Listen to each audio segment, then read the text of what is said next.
Acuérdate de estas cosas, oh Jacob, e Israel, pues que tú, mi siervo, eres, yo te formé, siervo mío eres tú, Israel, no me olvides. Isaías 44, versículos 21. Bienvenidos a la Asociación Publicadora Universal, al estudio de la Biblia y del Espíritu de Profecía. Le invitamos a tomar papel y pluma mientras estudiamos el estudio titulado La cosecha de Mateo 13. Que el Señor pueda bendecir. Disfrute el estudio.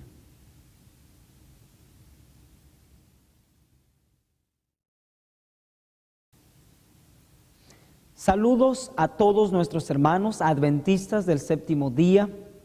Nuevamente llegando por medio de este medio hacia ustedes por la bendición de Dios. Nuestro estudio para esta ocasión se titula La cosecha de Mateo 13. Antes de entrar a nuestro estudio voy a dar lectura en el deseado de todas las gentes, página 422. Dios no obliga a los hombres a renunciar a su incredulidad. Delante de ellos están la luz y las tinieblas, la verdad y el error. A ellos les toca decidir lo que aceptarán. La mente humana está dotada de poder para discernir entre lo bueno y lo malo. Dios quiere que los hombres no decidan por impulso, sino por el peso de la evidencia, comparando cuidadosamente un pasaje de la Escritura con otro. Así que Dios claramente nos dice de que Él nos ha dado suficiente evidencia para creer lo que Él nos da como verdad. Nos pone la verdad y el error, y a nosotros nos toca decidir qué aceptar y qué rechazar. Dios no va a quitarnos la incredulidad que a nosotros o creer o ser incrédulos. Pero es el deseo de Dios de que las cosas que Él nos da podamos compararlas con todas las Escrituras, un texto con otro, a fin de saber cuál es la verdad. Oremos pues para tener ese espíritu y poder tener esa mentalidad de poder honrar a Dios, siempre aceptando sus verdades como Él nos las presente, comparando un texto con otro en las Escrituras. Oremos. Amantísimo Padre, muchísimas gracias por las instrucciones que nos regala en las Escrituras. Rogamos en esta ocasión, en el nombre de Cristo Jesús, que nos ayude, oh Dios, a discernir entre el error y la verdad, aceptar su verdad, comparar las Escrituras e ir hacia adelante con las verdades que usted nos regale.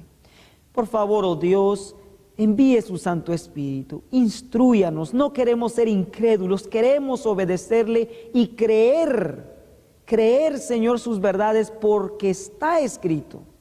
Ayúdenos a tener el Espíritu de Cristo y avanzar, Señor, en la luz que usted nos da día con día en nuestro sendero. Bendiga, oh Dios, a su pueblo y permita, Señor, que como iglesia, como pueblo suyo, podamos ver las verdades para nosotros en este tiempo. En el nombre de Cristo Jesús. Amén. El libro de Mateo, capítulo 13, en el versículo 24 al 30 nos presenta la parábola del trigo y la cizaña. En esta ocasión el tema se titula La cosecha de Mateo 13 y vamos a ver cómo Dios nos lleva a eso a través de esta parábola. Dice así: otra parábola les propuso diciendo: el reino de los cielos es semejante al hombre que siembra buena simiente en su campo. Mas durmiendo los hombres vino el enemigo y sembró cizaña entre el trigo y se fue. Y como la hierba salió e hizo fruto, entonces apareció también la cizaña, y llegando los siervos al padre de la familia le dijeron: Señor, ¿no sembraste buena simiente en tu campo? ¿De dónde pues tienes cizaña? Y él les dijo: un enemigo ha hecho esto. Y los siervos le dijeron: ¿quieres pues que vayamos y la arranquemos? Y él dijo: no, porque sacando la cizaña no arranquéis también con ella el trigo. Dejad crecer juntamente lo uno y lo otro hasta la cosecha. Y al tiempo de la cosecha yo diré a los segadores: arrancad primero la cizaña, atadla en manojos para quemarla, mas juntad el trigo en mi alfolí. Esta parábola, como muchas otras que Cristo dio, tienen un propósito. En el libro de Palabras de Vida del Gran Maestro, en la página 8, la inspiración dice lo siguiente. La Escritura dice: todo esto habló Jesús por parábolas, para que se cumpliese lo que fue dicho por el profeta, que dijo: abriré en parábolas mi boca, rebosaré cosas escondidas desde la fundación del mundo. Las cosas naturales eran el vehículo de las espirituales. Las cosas de la naturaleza y la experiencia de la vida de sus oyentes eran relacionadas con las verdades de la palabra escrita, guiando así del reino natural al espiritual. Las parábolas de Cristo son eslabones en la cadena de la verdad que une al hombre con Dios, la tierra con el cielo. ¿Cuál es el propósito de las parábolas de Cristo? Sí, mis hermanos, es unir lo natural con lo espiritual, y son eslabones de las verdades como una cadena que une al hombre con Dios y la tierra con el cielo. Es pues el deseo de Dios instruirnos a través de sus parábolas, especialmente a nosotros, su pueblo, en estos últimos días. Veremos que Mateo 13, del 24 al 30, tiene una lección grandísima, especialmente en mostrarnos que el tiempo de gracia para nosotros como pueblo se está terminando. Pues bien, vayamos al verso 24, que dice: otra parábola les propuso diciendo: el reino de los cielos es semejante al hombre que siembra buena simiente en su campo. En el verso 38 dice: el campo es el mundo. Así que encontramos aquí de que el campo donde se siembra o dejó sembrada el padre de familia, la buena simiente, fue su campo. Noten cómo la inspiración aplica esto de una manera más profunda, de una manera bien profunda. En la página 49 de Palabras de Vida del Gran Maestro dice: el campo, dijo Jesús, es el mundo, cierto, pero debemos entender que esto significa la iglesia de Cristo en el mundo. Así que cuando leemos de que el padre de familia, este hombre, sembró buena simiente, dice, en su campo. Este campo es, dice, sí, el mundo, pero debemos entender que es la iglesia de Dios en el mundo. En otras palabras, cuando Cristo estuvo en esta tierra, Él, después de su muerte, dejó una iglesia. Cristo, después de su muerte, dejó una iglesia únicamente con trigo, buena simiente. Es lo que dice aquí la palabra. Acabamos de leer que el campo es la iglesia y lo primero que sembró es buena simiente. En el mismo libro dice así: la parábola es una descripción de lo que pertenece al reino de Dios, su obra por la salvación de los hombres. Así que esto es una revelación del reino de Dios, y Cristo dejó sembrado en su campo buena simiente. trigo. Sin embargo, noten lo que sucedió en el verso 25. Mas durmiendo los hombres, vino su enemigo y sembró cizaña entre el trigo y se fue.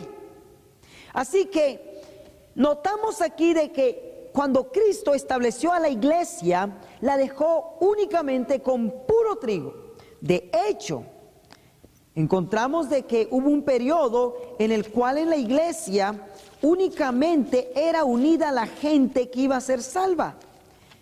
Hechos 2:47 dice: alabando a Dios y teniendo gracia con todo el pueblo, y el Señor añadía a la iglesia apostólica cada día a la iglesia los que habían de ser salvos.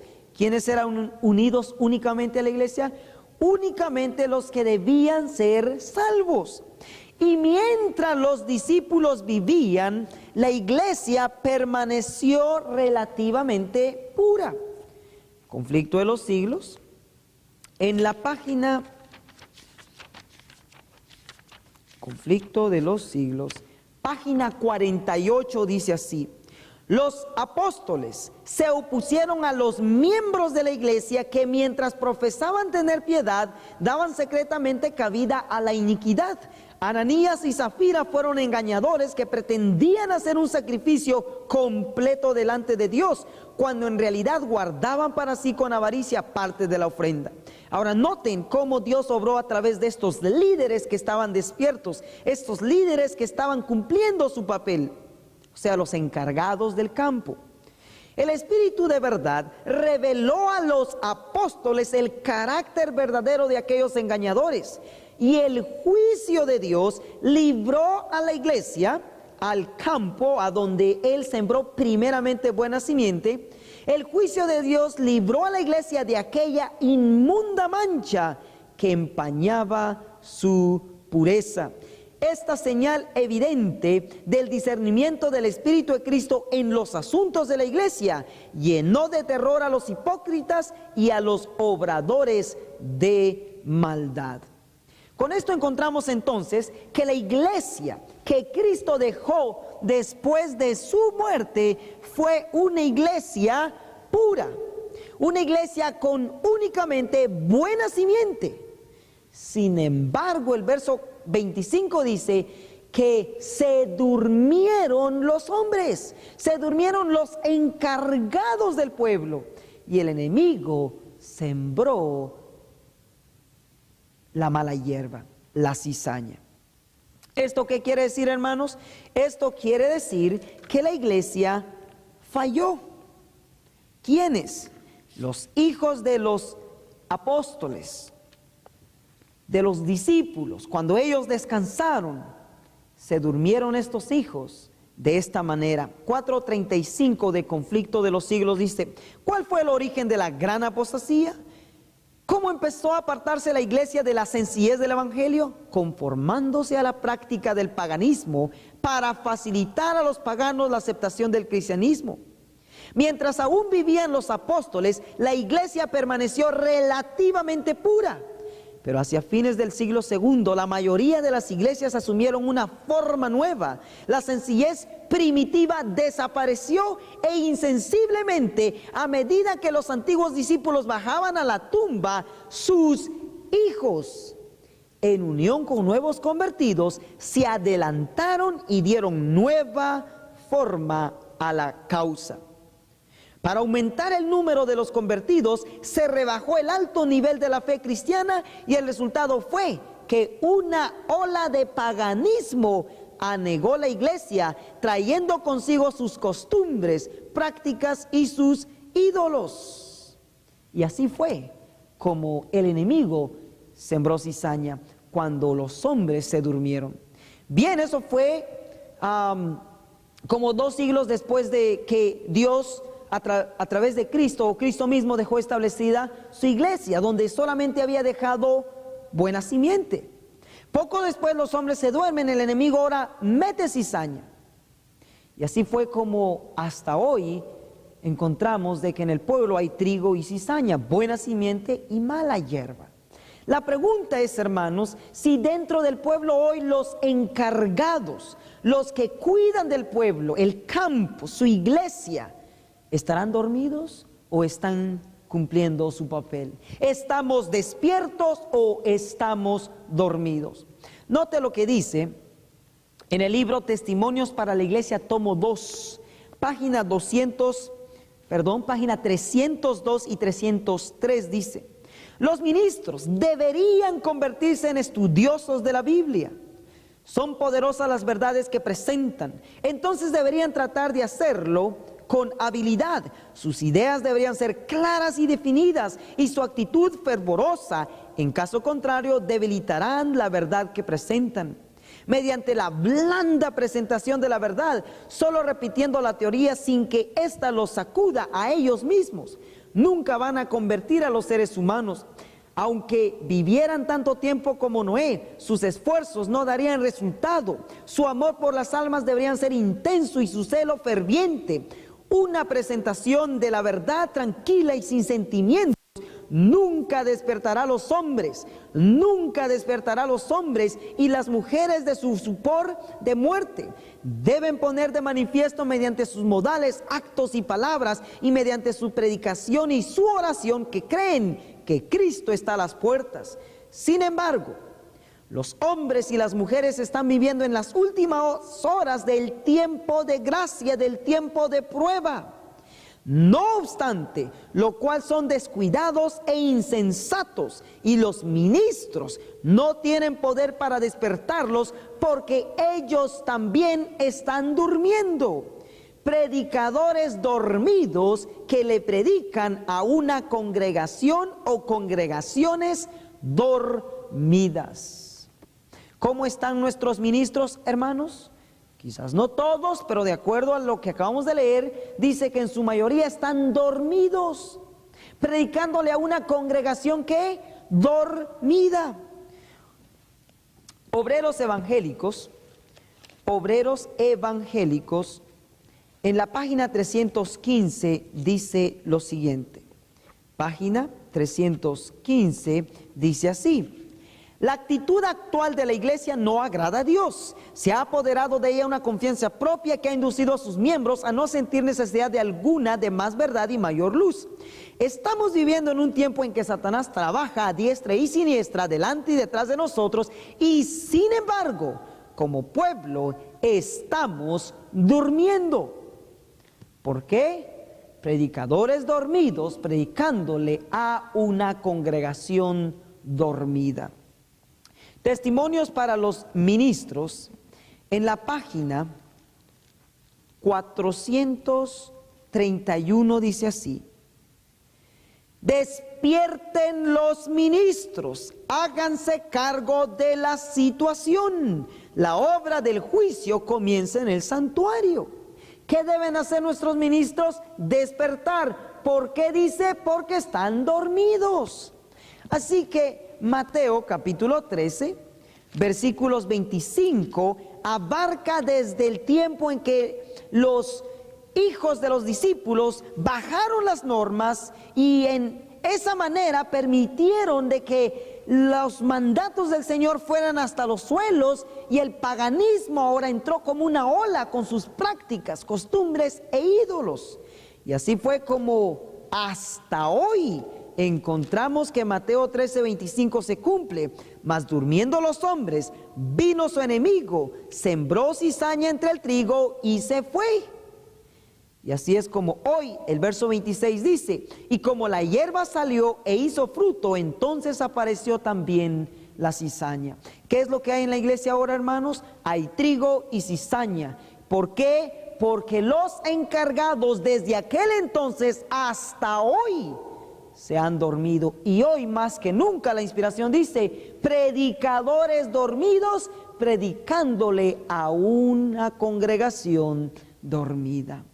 Queridos hermanos, ¿qué hacer ahora? Hay trigo y cizaña en la iglesia. ¿Qué podemos hacer? Dice en el libro Testimonios para los Ministros, página 45, dice lo siguiente. Página 45 dice así: ¿no tiene Dios una iglesia viva? Él tiene una iglesia, pero es la iglesia militante, no la iglesia triunfante. ¿Por qué? Lamentamos que hayan miembros defectuosos, que haya cizaña en medio del trigo. Eso es lo que hay en el pueblo. Hay trigo y cizaña. Ahora, ¿qué debemos hacer? ¿Arrancar la cizaña? Noten, se presenta un grupo que quiso hacerlo. Verso 27 al 29. Y llegando los siervos del padre de la familia, le dijeron: Señor, ¿no sembraste buena simiente en tu campo, tu iglesia? ¿De dónde pues tienes cizaña? Y él les dijo: un enemigo ha hecho esto. Y los siervos le dijeron: ¿quieres pues que vayamos y la arranquemos? Y él les dijo: no, porque sacando la cizaña no arranquéis también con ella el trigo. Así que hay una clase de personas dentro de la iglesia que desean arrancar la cizaña, pero Dios dice: no, trigo y cizaña, dice, van a crecer, ¿qué? Juntos. Ahora, ¿será que Dios aprueba que si hay cizaña y la iglesia no prospera por ello, será que debemos salirnos entonces de la iglesia? Dice en la página 49 de Palabras de Vida del Gran Maestro, dice así: en verdad, dice, el Espíritu Santo ha de salir a todo el mundo, por todas partes, obra en los corazones de los hombres, pero es en la iglesia, el campo, donde hemos de crecer y madurar para el alfolí de Dios. ¿Dónde hemos de crecer? Ya sea como trigo o cizaña, dentro de la iglesia. Página 50. Los siervos de Cristo se entristecen al ver a los verdaderos y los falsos creyentes mezclados en la iglesia. Anhelan hacer algo para limpiar la iglesia, como los siervos del padre de familia están listos para desarraigar la cizaña, pero Cristo les dice: no, porque cogiendo la cizaña no arranquéis también con ella el trigo, dejar crecer juntamente lo uno y lo otro hasta la cosecha. Palabras de Vida del Gran Maestro, página 49 y 50. Así que concluimos de que no podemos arrancar la cizaña, porque no sea que con ello arranquemos también el trigo. Así que Jesús dijo, Mateo 13:30, dejad crecer juntamente lo uno y lo otro. ¿Hasta cuándo? Hasta la cosecha. En otras palabras, aunque los siervos que quisieron arrancarla se les dijo que no se les dijo que no se iba a arrancar la cizaña, o sea, no que no se iba a limpiar el campo, la iglesia. Se les dijo que a ellos no les tocaba y que no arrancaran la cizaña, pero que debía crecer juntamente lo uno y lo otro hasta la cosecha. Y al tiempo de la cosecha, dice Dios, yo diré a los segadores: arrancad primero la cizaña y atad en manojos para quemarla, mas juntad el trigo en mi alfolí. Así que sí, hay trigo y cizaña. ¿Debemos arrancarla? No. Pero ¿ha de permanecer la cizaña siempre junta con el trigo hasta el fin? Hermanos, ha de permanecer trigo y cizaña juntos hasta la cosecha. Así que la gran pregunta es: ¿cuándo es esta cosecha? Y luego, después de ver eso, veremos quiénes son los que hacen esta cosecha, esta separación de trigo y cizaña: los hombres o los que aquí dice los segadores. ¿Y quiénes serán? Así que la pregunta es: ¿cuándo es esta cosecha? Mateo 13, versículos 39 dice: el enemigo que la sembró es el diablo, la cosecha es en el fin del mundo. Dicen muchos: ¿ven, hermanos? La cosecha es en el fin del mundo. Lo que ellos toman por fin del mundo, lo toman como que está diciendo que será el último día de la historia de este mundo. O sea, hasta que Cristo venga, trigo y cizaña va a ser separado en la iglesia. ¿Será lo que esto está diciendo? Así que vamos a profundizar ahora lo que quiere decir en el fin del mundo. Si es el último día o es el último periodo de la historia del mundo. Y para esto vamos a ir al libro de Hebreos capítulo 9, versículos 24 al 26 dice así: porque no entró Cristo en el santuario hecho de mano, hablando del cielo, figura del verdadero, sino en el mismo cielo, para presentarse ahora por nosotros en la presencia de Dios, y no para ofrecerse muchas veces a sí mismo, como entra el sacerdote en el santuario cada año con sangre ajena. De otra manera fuera necesario que hubiera padecido muchas veces desde el principio del mundo. Escuchen ahora esta parte. Mas ahora, una vez, dice Pablo, mas ahora, una vez, en el fin de los siglos, en el fin del mundo, en inglés dice, en el fin del mundo, en español dice, en la consumación de los siglos, para desahimiento del pecado, se presentó por el sacrificio de sí mismo. Dice que Cristo va a entrar una vez, no muchas veces, al lugar donde ha de presentarse por nosotros como sacrificio para nuestro bien. Ahora, esto, ¿cómo le llamamos nosotros? Verso 28. Dice así, verso 27. De la manera que está establecido a los hombres, que mueran una vez y después el juicio. En otras palabras, Cristo viene y muere por nosotros como el corderito. Su sangre ahora va y clama por nosotros, comenzando en el lugar santo, y como todo adventista sabe, en 1844 Él pasa al lugar santísimo, donde empieza la obra del juicio, y Él intercede por nosotros. Ahora, esta obra del juicio, como dice el verso 27, que ha de tomar lugar en la consumación de los siglos, en el fin del mundo. ¿Cuándo sucede? Hasta que Cristo venga, hermanos. ¿Qué dice usted? Vamos a leer Conflicto de los Siglos, página 474. Conflicto de los Siglos, página 474, nos va a dar luz con respecto al punto este. Dice así: la purificación del santuario implica, por lo tanto, una obra de investigación, una obra de juicio. Esta obra debe realizarse antes de que venga Cristo para redimir a su pueblo, pues cuando venga su galardón está con Él, para que pueda otorgar la recompensa a cada uno según haya sido su obra. Así que los que andan en la luz de la palabra profética vieron que en lugar de venir a la tierra al fin de los 2300 días, en 1844, Cristo entró entonces en el lugar santísimo del santuario celestial para cumplir la obra final de la expiación preparatoria para su venida. ¿Cuándo entró a esta obra de expiación, a este principio de juicio? 1844, el mismo que está hablando Pablo en Hebreos 9, 24 al 27. Así que la consumación de los siglos no es el último día. El fin del mundo no es el último día. El fin del mundo, la consumación de los siglos, cuando Cristo entra a presentarse por nosotros e interceder y presentarse como nuestro sacrificio. Esta obra de expiación, esta obra de juicio comenzó en 1844. De una manera más específica, si esto ha de ocurrir en el fin del mundo, ¿qué es el fin del mundo? Porque Daniel escribió su libro y Dios le dijo que lo escribiera y lo sellara porque iba a ser abierto en el fin del mundo, en el tiempo del fin. Daniel capítulo 12 versículos 4 dice: tú, empero Daniel, cierra las palabras y sella el libro hasta el tiempo del fin. ¿El fin del qué? El fin del mundo. Pasarán muchos y multiplicaráse la ciencia.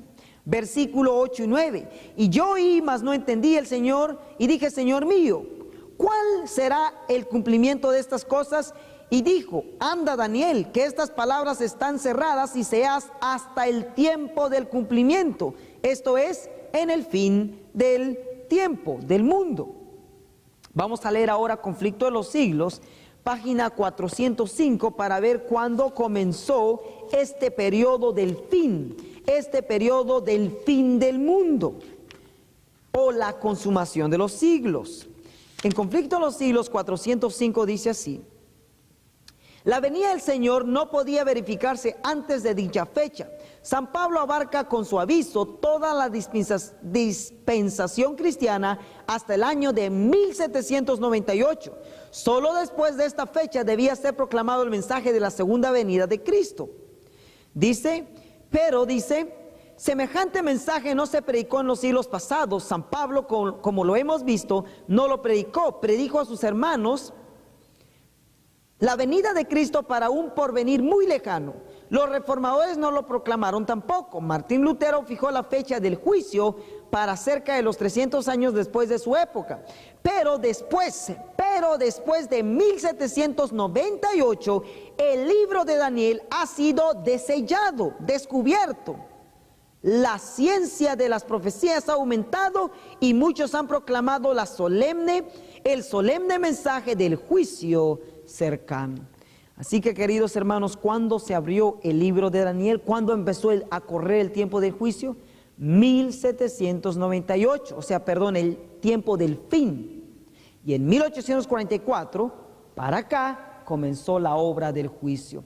Así que la frase que dice en el fin del mundo, la consumación de los siglos, no se refiere al último día de la historia del mundo, sino el último periodo de la historia del mundo que comenzó a correr en 1798 para acá. Y la obra del juicio que toma lugar en el fin del mundo, en la consumación de los siglos, comenzó en 1844 para acá. Primeramente con los muertos y enseguida con los vivos, que es el que nos interesa profundizar.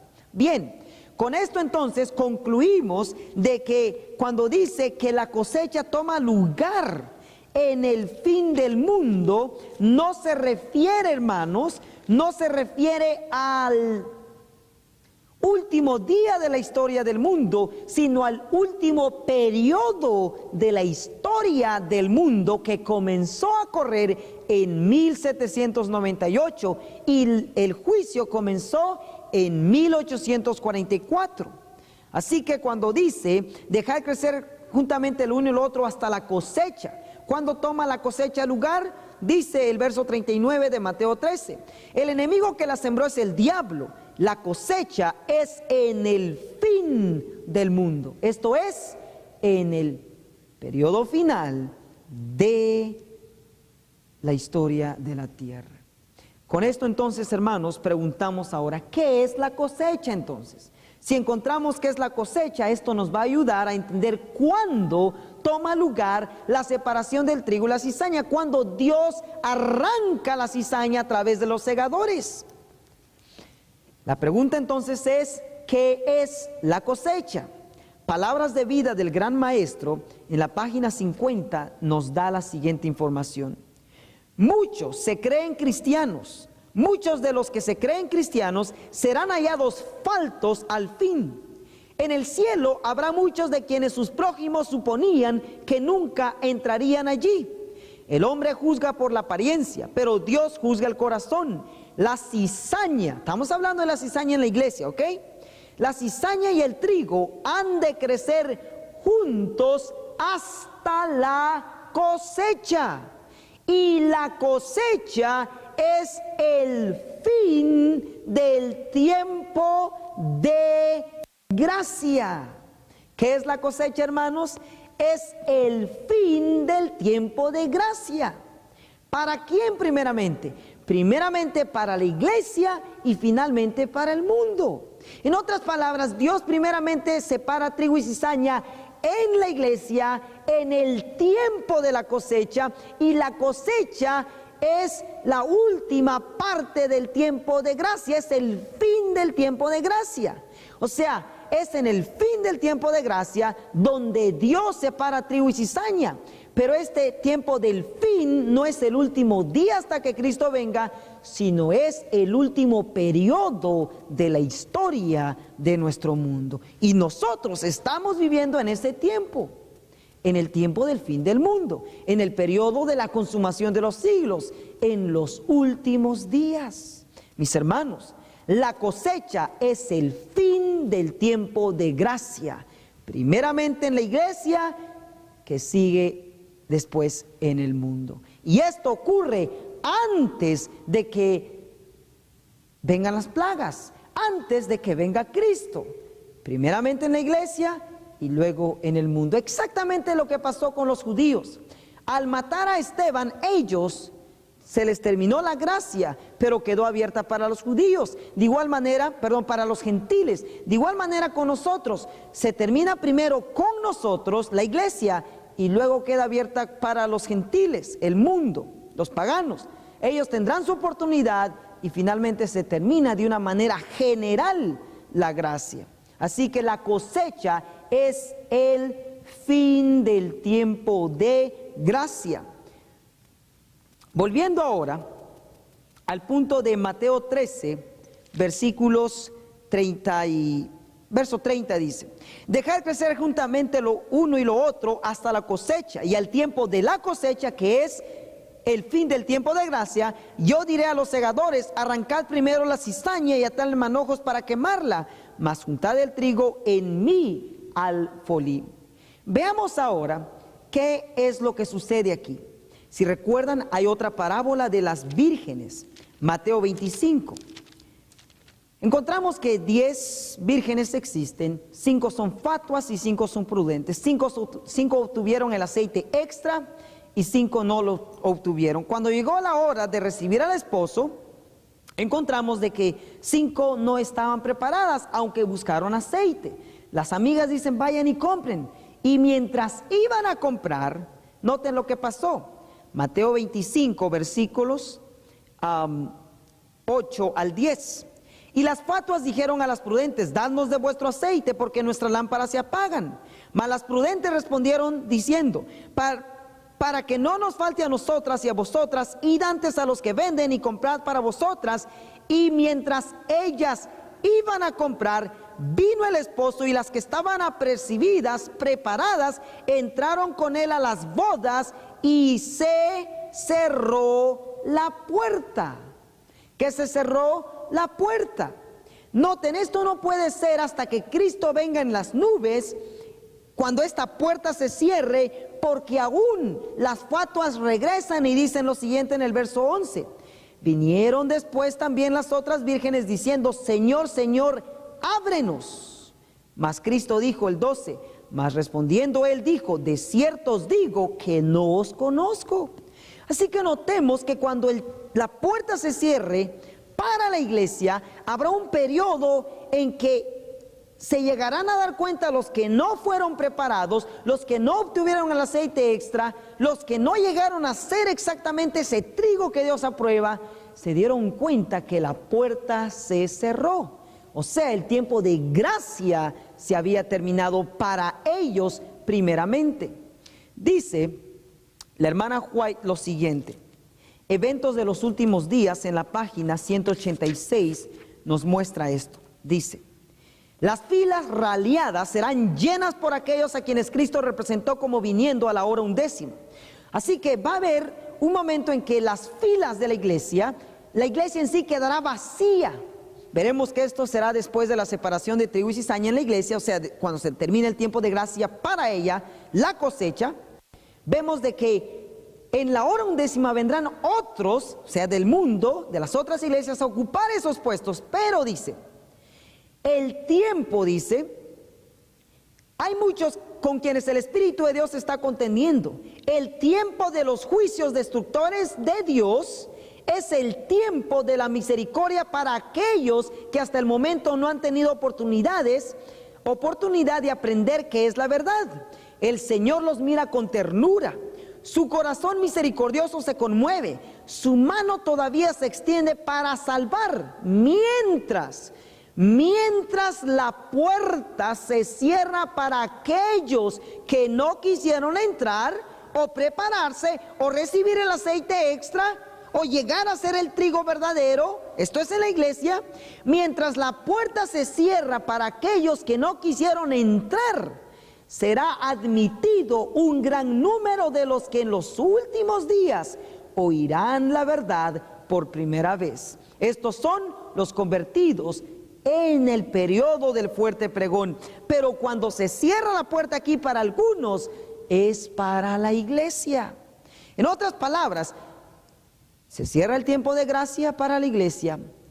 Se darán cuenta en cierto periodo los que se llegaron a perder. Ellos querrán hacer lo que pudieron haber hecho durante su tiempo de gracia, pero será demasiado tarde. Encontrarán la puerta cerrada, encontrarán que el tiempo de gracia se ha terminado para ellos.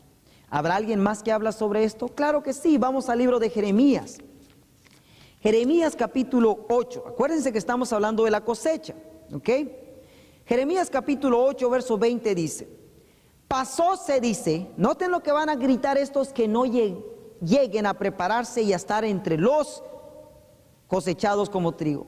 Pasóse la cosecha, o sea, dirán, se terminó el tiempo de gracia, como palabras de vida, el gran maestro lo pone en la página 50.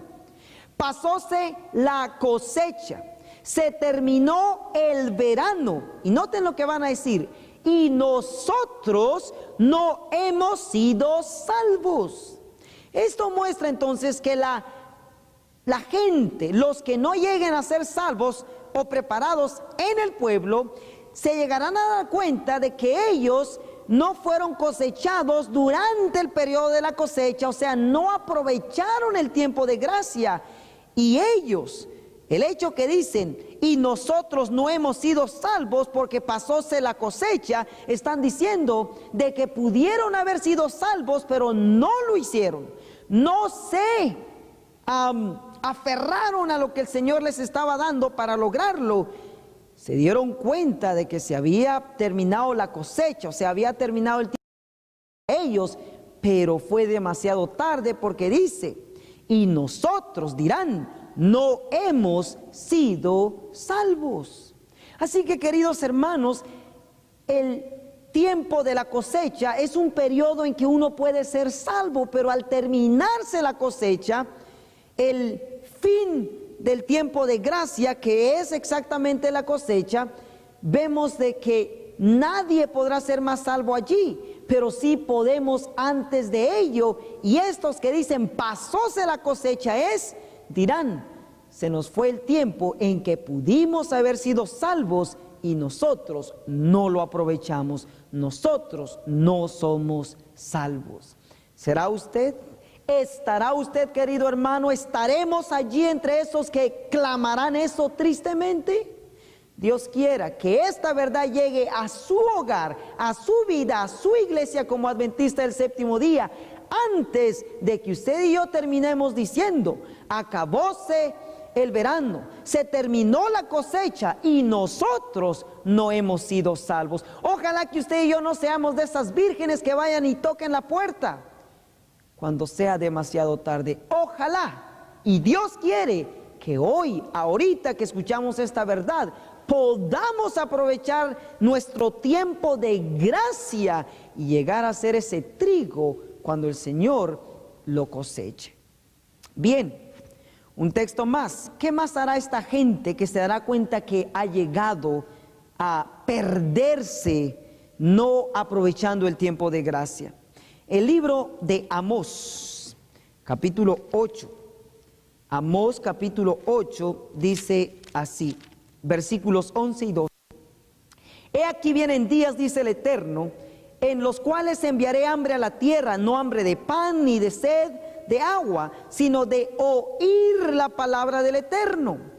Estos que pudieron muy bien haber aprovechado su tiempo de gracia, dice, irán errantes de mar a mar, desde el norte hasta el oriente, discurrirán buscando palabra del Eterno y no la hallarán. Exactamente lo que hicieron las vírgenes fatuas. Fueron a buscar, regresaron y fue demasiado tarde. Se dieron cuenta que necesitaban una preparación, pero no lo lograron. Quisieron lograrlo cuando fue demasiado tarde. ¿Por qué?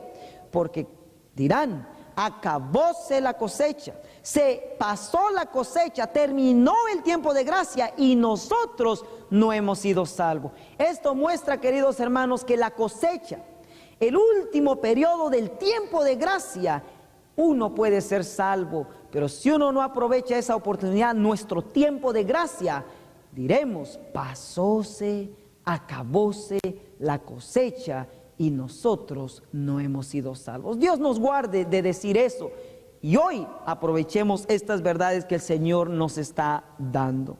Con esto concluimos entonces que la cosecha es el fin del tiempo de gracia en el cual uno puede ser salvo, pero al terminarse la cosecha, uno no más podrá ser salvo, comenzando en la iglesia y terminando en el mundo.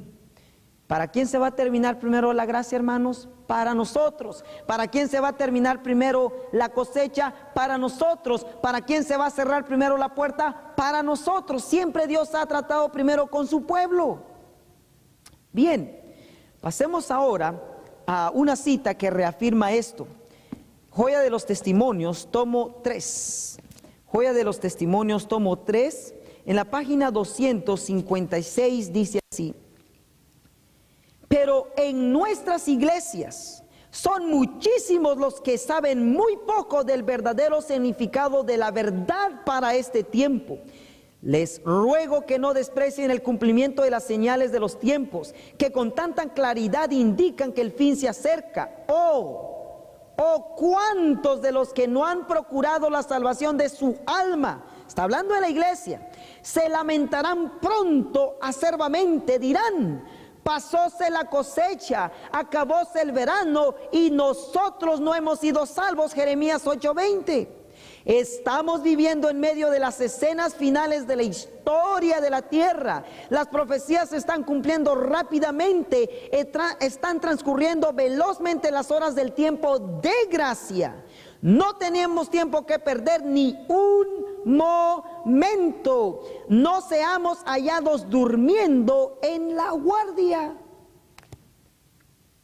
Una cita más clara no puede haber, hermanos. Muchos, dice, muchísimos no sabemos, ni comprendemos, ni nos preocupamos por las verdades para este tiempo, ni nos damos cuenta que el tiempo de gracia está por terminar, que la cosecha está por llegar, y si se pasa, terminaremos diciendo: nosotros no fuimos salvos, se terminó la cosecha, se terminó el tiempo de gracia. Pero hoy dice que Dios nos guarde de no hallarnos durmiendo, sino que estemos preparados. Muy bien, Mateo 13, verso 30. Vamos a ir ahora a otro punto. Mateo 13:30, en el versículo 30 dice así: dejad crecer juntamente lo uno y lo otro hasta la cosecha, o sea, hasta el fin del tiempo de gracia, primero en la iglesia. Y al tiempo de la cosecha yo diré a los segadores: arrancad primero la cizaña, atadla en manojos para quemarla, mas juntad el trigo en mi alfolí. ¿Qué es lo que el Señor hace con la cizaña y el trigo? La cizaña la arranca a través de los segadores y cosecha el trigo en el alfolí. La pregunta ahora es: ¿quiénes son los segadores? El verso 39 dice: el enemigo que la sembró es el diablo. La cosecha es en el fin del mundo y los segadores son los ángeles. Así que los segadores son los ángeles que Dios se encarga de arrancar la cizaña, que es destruirla, y juntar el trigo en su alfolí. Veamos de qué manera Dios lo va a hacer. En el libro de Testimonios para los Ministros, en la página 47, dice así: Testimonios para los Ministros, página 47, dice: nosotros no hemos de decir qué constituye el trigo y qué constituye la cizaña. El tiempo de la cosecha determinará plenamente el significado de la cizaña y el trigo. La obra de la separación es confiada a los ángeles de Dios, no es encomendada en las manos de hombre alguno. Así que son los ángeles que van a ejecutar esta separación. Veamos de qué manera lo hará Dios a través de sus ángeles en su iglesia. Vamos al libro de Ezequiel capítulo 9. Ezequiel capítulo 9 nos presenta la manera en que Dios va a desarraigar la cizaña dentro de su pueblo. Dice, versículo 2: he aquí que 6 ángeles, 6 varones, 6 hombres venían del camino de la puerta de arriba que está al norte. Y cada uno traía en su cintura su instrumento para destruir, y entre ellos había un varón vestido de lienzo, el cual traía su cintura una escribanía de escribano, y entrados paráronse junto al altar de bronce. 4. Y díjole el Señor a uno de ellos: pasa por medio de la ciudad, por medio de Jerusalén, y pon una señal en la frente de los hombres que gimen y claman a causa de todas las abominaciones que se hacen en medio de ella. Notemos que dentro de estos 6 ángeles, estos 6 varones que venían de ahí arriba, o sea de Dios, dirigidos por Él para ejecutar esta obra, uno sella, que es el que sella o prepara el trigo, como lo presenta aquí la sierva de Dios en Primeros Escritos. En Primeros Escritos, página 118, ella comenta lo siguiente, y dice así: vi luego al tercer ángel, dijo mi ángel acompañante, su obra es terrible, su misión es tremenda, es el ángel que ha de separar el trigo de la cizaña y sellar o atar el trigo para el granero celestial. Estas cosas debieran absorber completamente la mente y la atención. Así que el mensaje del tercer ángel, ese ángel sella, prepara, separa la cizaña de el trigo que pone en el granero. Noten ahora qué pasa con la cizaña, que no gimió ni clamó, que no fue sellada, que no fue atada como trigo. Versos 5 al 7 dice: y a los otros dijo a mis oídos los otros ángeles: pasad por la ciudad en pos de él y herid, no perdone vuestro ojo ni tengáis misericordia, matad viejos, jóvenes, señoritas, niños, mujeres, hasta que no quede ninguno. Mas a todo aquel sobre el cual hubiere señal no llegaréis, y habéis de comenzar desde mi santuario. Comenzaron pues desde los varones ancianos que estaban delante del templo. Y díjoles: contaminad la casa y henchid los atrios de muertos. Salid, y salieron e hirieron en la ciudad. Aquí claramente encontramos la obra de los ángeles, de cómo ellos van a quemar o destruir la cizaña que está dentro del pueblo. Joya de los Testimonios, tomo 1, página 336, dice así. Dice: nótese esto con cuidado: los que reciban la marca pura de la verdad desarrollada en ellos por el poder del Espíritu Santo y representada por el sello del hombre vestido de lino, son los que gimen y claman a causa de todas las abominaciones que se hacen en la iglesia. Léase el capítulo 9 de Ezequiel, que es lo que acabamos de hacer. Joya de los Testimonios, en el tomo 2, en la página 65, después de dar Ezequiel 9, versos 5 y 6, ella comenta: aquí vemos que la iglesia, el santuario del Señor, era la primera en sentir los golpes de la ira de Dios. Los ancianos, aquellos a quienes Dios había brindado gran luz, que se habían destacado como guardianes de los intereses espirituales del pueblo, habían traicionado su cometido. Página 66. Estos perros mudos que no querían ladrar son los que sienten la justa venganza de un Dios ofendido. Hombres, mujeres, niñitos, todos perecen juntos. De esta manera es como Dios separa el trigo y la cizaña en su iglesia. De esta manera es como sabemos que el tiempo de gracia se terminó, pero habrá un corto periodo en el cual ellos se darán cuenta, la cizaña, de que se acabó la cosecha. Se terminó el tiempo de gracia para ellos. Ahora, si esta es la manera en que Dios va a separar la cizaña, que es sacarla, quemarla, destruirla, ¿qué hace con el trigo? El trigo dice que lo pone en su granero. Este trigo ahora, quien lo sea, leímos que es el mensaje del tercer ángel, o el ángel, el tercer ángel. Apocalipsis 7 nos da un poquito más de luz sobre esto, dice en el versículo 2 y 3. Vi a otro ángel que subía del nacimiento del sol, teniendo el sello del Dios vivo, y clamó a gran voz a los 4 ángeles a los cuales era dado hacer daño a la tierra y al mar, diciendo: no hagáis daño al mar, ni a la tierra, ni a los árboles, hasta que sellemos a los siervos de nuestro Dios en sus frentes. ¿Qué hace este ángel con el sello del Dios vivo? Sella a los siervos de Dios. ¿Quiénes son los siervos de Dios? Y oí el número de los sellados: 144,000 sellados de todas las tribus de los hijos de Israel. Así que los ángeles son los segadores, unos destruyen y otros sellan. Estos sellan a los que son cosechados como trigo primeramente en la iglesia. Ahora, todos saben que cuando sembramos en un campo, no todo el grano madura en el mismo tiempo. Hay unos granos que maduran primeramente, y estos 144,000 son los primeros cosechados en el campo, en la iglesia. Por eso en Apocalipsis 14, versículo 1 y 4 se les dice así: y miré, y aquí el Cordero estaba sobre el monte de Sión, y con él 144,000 que tenían el nombre de su Padre escrito en sus frentes.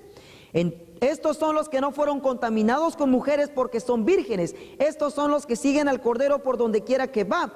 Estos fueron comprados de entre los hombres por primeros frutos para Dios y para el Cordero.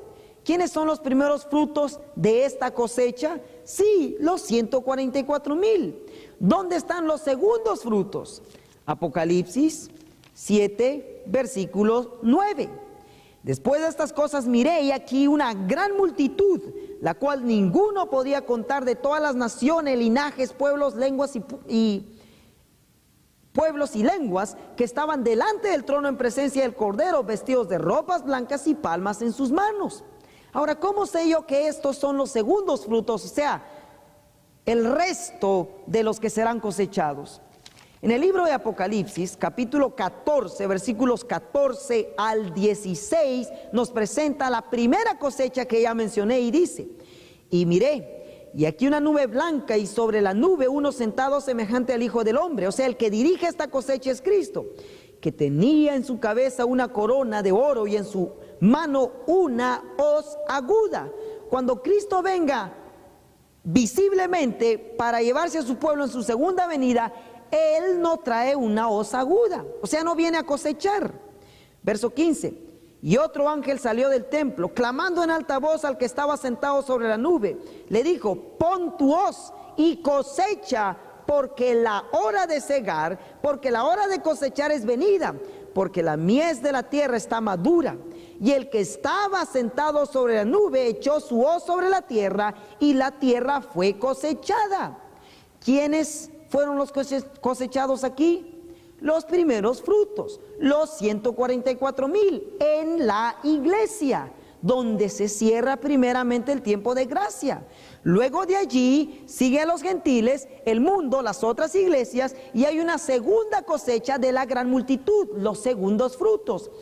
Esto está ahora registrado en el versículo 17 al 19, que dice: y salió otro ángel del templo. Noten que ya no es el que estaba sentado sobre la nube. Y salió otro ángel del templo que estaba en el cielo, teniendo también una hoz aguda. Y otro ángel salió del altar, el cual tenía poder sobre el fuego, y clamó con gran voz al que tenía la hoz aguda, diciendo: pon tu hoz aguda y cosecha, vendimia los racimos de la tierra, porque están maduras sus uvas. Y el ángel echó su hoz aguda en la tierra, y vendimió, cosechó de la viña de la tierra, y echó la uva en el gran lagar de la ira de Dios. Así que aquí, hermanos, encontramos dos cosechas: una en la iglesia, dirigida por Cristo, y la otra por un ángel que Cristo mismo dirige, pero dice que este otro ángel también salió a cosechar. ¿Cuántas cosechas hay? Dos. Primeramente en la iglesia y finalmente en el mundo. Primeramente se cosechan los primeros frutos, los 144,000 en la iglesia, donde se termina primeramente la gracia, y finalmente en las otras iglesias protestantes y el mundo que no conoce de Dios, de donde vendrá una gran multitud como la segunda cosecha. El punto aquí central es, hermanos, que para nosotros como pueblo está por terminarse el tiempo de gracia, y la gran pregunta es: ¿estamos listos? ¿Estamos preparados para pasar este periodo que se avecina? ¿El fin del tiempo de gracia? Queridos hermanos, a menos que sea así, nosotros no podremos ser salvos. En Primeros Escritos, página 48, dice: Vi que algunos de los hijos de Dios están amodorrados, soñolientos o despiertos tan solo a medias, sin advertir en qué tiempo vivimos, ni que ya entró el hombre de la escobilla, ni tampoco que algunos corren el peligro de ser barridos. ¿Seremos cosechados, hermanos, o seremos barridos, destruidos como la cizaña? El tiempo de gracia está por terminarse para nosotros, y sin embargo, nuestra oración, la oración de la sierva de Dios fue y sigue siendo la nuestra. Rogué a Jesús que los salvara y les dejase un poco más de tiempo para que vieran el peligro y se prepararan antes de que fuese para siempre demasiado tarde. Esa es nuestra oración. Antes de que por descuido o negligencia terminemos diciendo: pasóse la siega, acabóse el verano y nosotros no hemos sido salvos. Que el Señor nos bendiga y que podamos hoy aprovechar nuestro tiempo de gracia, porque está por terminarse. Que Dios nos motive y nos ayude a ser pronto de los primeros frutos. Es nuestra oración para cada uno de ustedes. Que Dios les bendiga.